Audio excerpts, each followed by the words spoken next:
you laughing? You know what they're laughing. I'm laughing at Chuck. Shaq, I know what they're laughing at.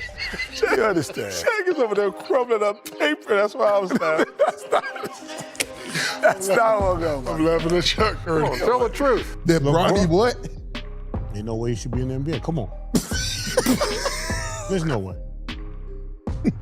Listen to this. The second it happened, the entire energy inside the arena changed before most people even understood what they had just witnessed. LeBron James, already under constant scrutiny from every direction, reportedly headed to the locker room before the game was officially over, and suddenly the camera angles, the crowd's reaction, and the explosion across social media all crashed together at the same time. This wasn't just another routine NBA moment, it immediately turned into the biggest storyline of the night. And when the name attached to the moment is LeBron James, there is never such a thing as a minor reaction. Everything becomes bigger, everything becomes louder, and this situation instantly spilled into the type of media storm that Stephen A. Smith has built his reputation around. The backlash arrived almost immediately. Live on television, Stephen A. did exactly what people have come to expect from Stephen A. He didn't ease the criticism, he amplified it. The frustration, the disbelief, the rapid-fire breakdown of what it means when a superstar like LeBron appears to mentally check out before a game is finished all came flooding out at once. The tone wasn't calm analysis, it was pure intensity. Because in Stephen A.'s world, LeBron doesn't simply play basketball, he shapes generations of the sport. And when he leaves the floor before the final buzzer under any circumstance, it instantly becomes a symbolic moment, whether fans agree with it or not. Speaking of children, Bronny and Bron playing together. I tell my son all the time, you have to create your own path. You gotta separate from me. Like, if you don't want to be affiliated with me, go on your own. And that's when the entire conversation instantly split into two completely different camps. One side viewed it as another case of overreaction culture, just another example of the media turning every minor move from a superstar into a headline. The other side saw it as a matter of accountability. If you're the face of the league, every action matters, including how you close out games, how you respond when things go wrong, and how you handle public perception in real time. Stephen A. firmly planted himself in that second camp, and the tone of his comments made it obvious he had no interest in softening the discussion just to make people comfortable. But while that controversy continued gaining momentum, another viral moment was quietly developing in an entirely different part of the basketball media world. The Bronny James discussion, already one of the most divisive topics across the NBA landscape, suddenly became the focus of a live debate segment featuring Shaquille O'Neal. And instead of tension, what followed was pure laughter. Not the polite kind of laughter either, but the type that instantly changes the entire atmosphere inside a studio. Shaq, famous for speaking his mind without a filter, reportedly couldn't hold it in when the conversation turned toward the non-stop scrutiny and pressure surrounding Bronny's development and the massive expectations being placed on him. He went on. Oh, hold on. I'm gonna let my man have the tear about Bronny. How you feel about Bronny? I don't like Bronny James. I don't. I just feel like he's just one of those, my dad's here. You can't tell me what to do. He's a little kid running around. I swear, that's what it looked like. That's what it looked like to me. I don't like him. That contrast is exactly what made the whole situation blow up across social media. On one side, Stephen A. is breaking down LeBron's early exit narrative with full intensity, treating it like a major turning point in the broader conversation about leadership, legacy, and responsibility. On the other side, Shaq is responding to the Bronny discussion in a way that almost flips the seriousness of it on its head, laughing at how inflated, repetitive, and overanalyzed the entire conversation around him has become. Two totally different emotional reactions are coming from the same pressure-filled ecosystem surrounding the James family. And here's the part nobody really wants to admit. This isn't just about one walk-off or one viral segment or even one heated debate.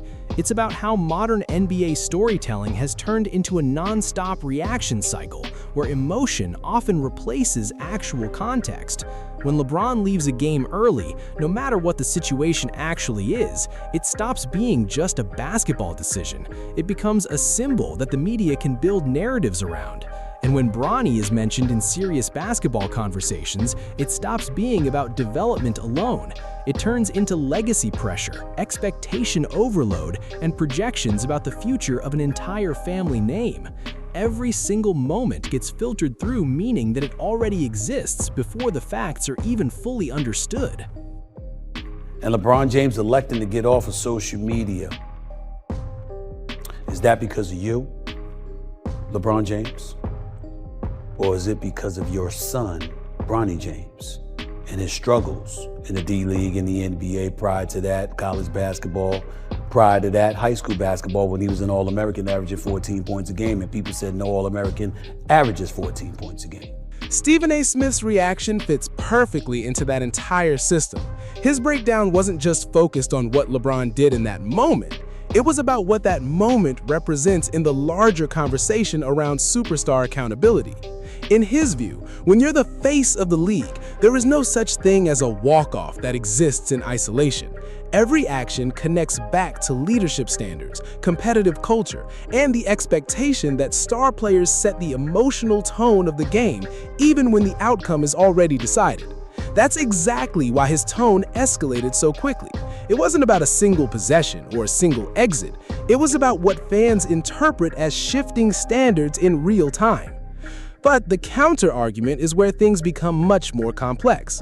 LeBron James has played under more scrutiny for a longer period of time with heavier expectations than almost any athlete in modern sports history. Every movement is tracked, every gesture is analyzed, every decision is loaded with meaning. And in that kind of environment, even normal human reactions start to look like controversial statements. That's the tension sitting at the core of this entire debate. Where does real analysis end and narrative overload begin? And then Shaq responds like a pressure release valve for the whole conversation. His laughter during the Bronny segment wasn't random. It reflected an entirely different philosophy. Shaq has always leaned toward a simpler approach to basketball talk. Let players grow, stop overanalyzing every moment, and avoid turning young athletes into permanent headline stories before they even fully develop. So, when the Bronny discussion becomes intense, detailed, and emotionally charged, his reaction cuts through it in a way that feels blunt but also rooted in experience. This is where both media styles collide. Stephen A. represents high-intensity analysis where every detail is magnified and every action is tied to legacy-level meaning. Shaq represents lived experience, where not every moment needs to be dissected, and development is allowed to unfold without constant pressure. And when those two perspectives crash into the same conversation about the James family, the result is chaos, entertainment, and controversy all at once.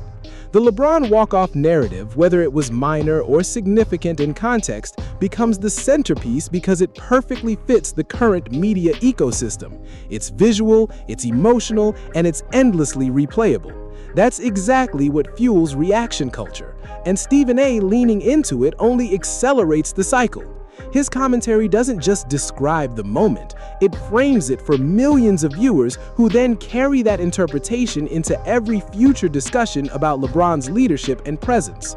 Meanwhile, Shaq's reaction to Bronny adds another layer to the ecosystem, because Bronny is not just treated like another rookie or prospect in these conversations. He is constantly tied to a legacy narrative he never chose, but now has no choice but to manage. Every criticism gets amplified, every performance becomes symbolic, and every conversation shifts away from pure basketball into expectation management. Shaq's laughter in that moment can be read in multiple ways. It could be a rejection of media exaggeration. It could be frustration with how narratives spiral out of control. Or it could simply be an acknowledgement of how overblown the entire discussion has become. The tension grows because both storylines are unfolding simultaneously inside the same media cycle. LeBron's every action is treated like a reflection of leadership standards, and Bronny's every mention is treated like a checkpoint in a legacy storyline he didn't design. That combination creates a pressure environment that defines modern NBA media, where nothing stays neutral and everything gets instantly judged. And this is where young players often get caught in the trap.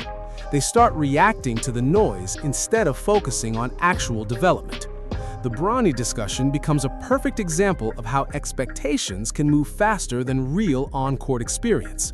Before consistent NBA minutes even existed, the narrative had already written multiple versions of who he should be instead of who he currently is.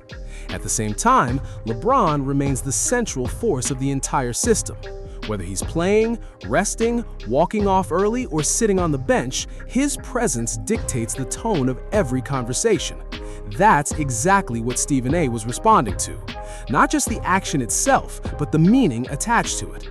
In his interpretation, moments like that become part of a larger historical storyline about how superstar careers evolve, and how leadership is judged when physical dominance is no longer the only defining factor. But the opposing view is just as strong. Not every situation has to be turned into legacy analysis. Sometimes a game is just a game, and sometimes an early exit is nothing more than situational management.